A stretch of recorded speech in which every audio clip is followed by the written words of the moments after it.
নমস্কার বন্ধুরা, চলে এসেছি নতুন একটা ব্লগে। আর আজকেই আসছি একেবারে আমার গ্রামে, আমার বাড়ির পাশ থেকেই যাচ্ছি বিধায়ক নওশাদ সিদ্দিকী। এটা আমার গর্ব ভাই। যাই হোক, তো চলো ভাইজানের সঙ্গে সঙ্গে আমরা যাবো, গিয়ে তিনি কোথায় যাচ্ছেন আমাদের গ্রামটা পুরোটাই দেখাবো। তো চলো যাওয়া যাক।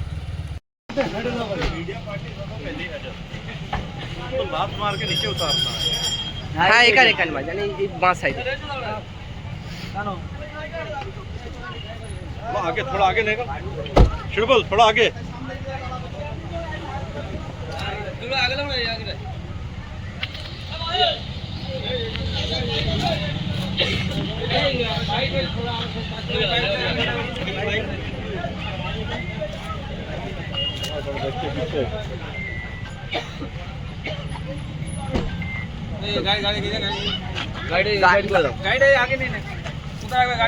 গাড়ি আগে মাঠ আছে, কোথায় ঘুরে নিয়ে আসে।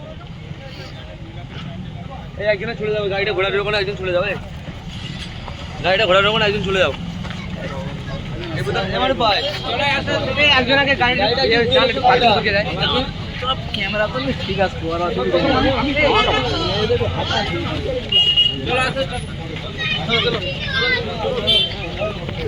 এবার এই মুহূর্তে বিধায়ক নওশাদ সিদ্দিকী আমার নিজের বাড়ির পাশেই তিনি এসে গেছেন।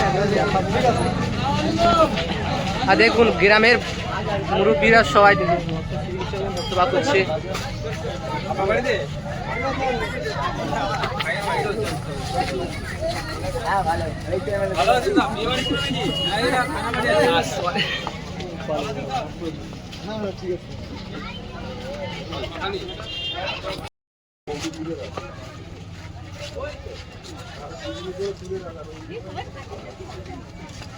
ভালো আছো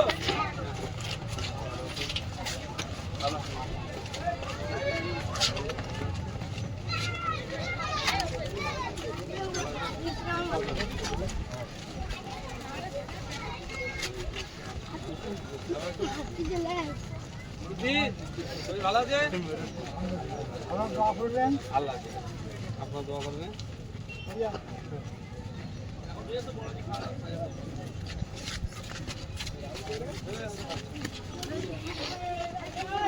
খাও পড়ে যাবে পানি ভালো আছেন মা এই কোচে থাক থাক থাক থাক বাচ্চা ছেলে ভালো আছে আর সব ভালো আছে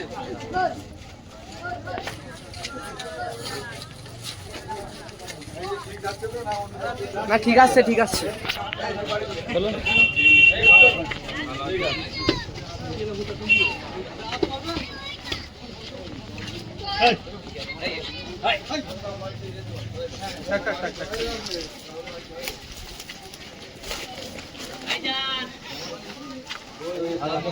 পয়সা পড়ে গেছে মিডিয়া ভাই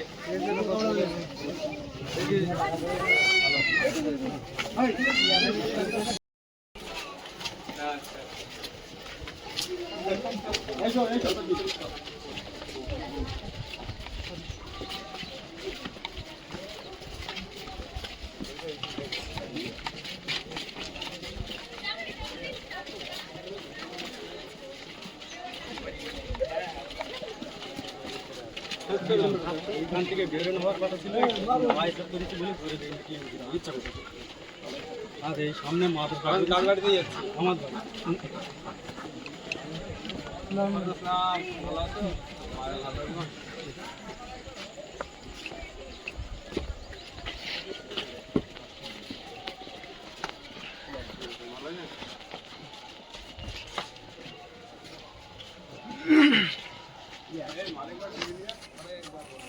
এই সাইড না যেতে দাও, হাত মিলিয়ে দিকে হাত মিলিয়ে এই যা দেখা করা আছে দেখা করা ভাই যা যা কথা হ্যাঁ যা হাত মিলানো সাইড নাও কি আসে সামনে সামনে বাচ্চাদের ভাই কাছে পড়ো মা সামনে থেকে হাত বলো বলো কোন ক্লিয়ার করো হাত মিলিয়ে ক্লিয়ার করো জিজ্ঞেস করো দেখা তৃণমূলের এমপি এমএলএদের নাম এসছে, যাদের নাম উল্লেখ করে বলা হয়েছে যারা চাকরির জন্য সুপারিশ করেছিল এই যে চাকরির দুর্নীতিতে, সেই সুপারিশের তালিকায় যার নাম এসেছে ক্যানিং পূর্বের বিধায়ক শওকত মোল্লার নাম এসেছে। বিষয়টা নিয়ে কি বলবেন? দেখুন, শওকত মোল্লা সাহেবকে তো অনেক আগেই জেলে রাখা দরকার ছিল।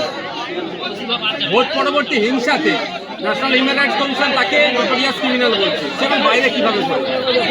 যেভাবে কয়লা চুরি করেছে ইডি তাকে একাধিকবার তলব করেছে, উনি এড়িয়ে গিয়েছেন, এই দায়ে তাকে জেলে রাখা হবে। এখন যেটা দেখছি আবার লেটেস্ট যেটা সংযোজন হচ্ছে তার নামের সাথে, সেটা তিনি চাকরি চোর হিসাবে তার নাম উঠে আসছে। অভিযোগ এসেছে তিনি নাকি দুটো চাকরি সাজেস্ট করেছেন, দুটো কি 200টা বলা মুশকিল, তদন্ত সাপেক্ষ। এখন সরকার সাহেবই বলুক এটা সত্যতা কি, সিবিআই ভুল বলছে কি সরকার সাহেব চাকরি বিক্রি করেছে কি চাকরি চুরি করেছে, সরকার সাহেব জবাব দেবে। তবে যাভাবে দুর্নীতি করেছে জেলের বাইরে থাকা এখন উচিত নয়। এই যে প্রথমে কয়লা দুর্নীতি, এবার চাকরির দুর্নীতিতে অভিযোগ, বিভিন্ন ধরনের অন্যায়ের সাথে এরা যুক্ত আছে। দেখুন গত কয়েকদিনের মধ্যে বেঙ্গল এসটিএফ কার্চু সহ বেশ কিছু মানুষকে অ্যারেস্ট করেছে।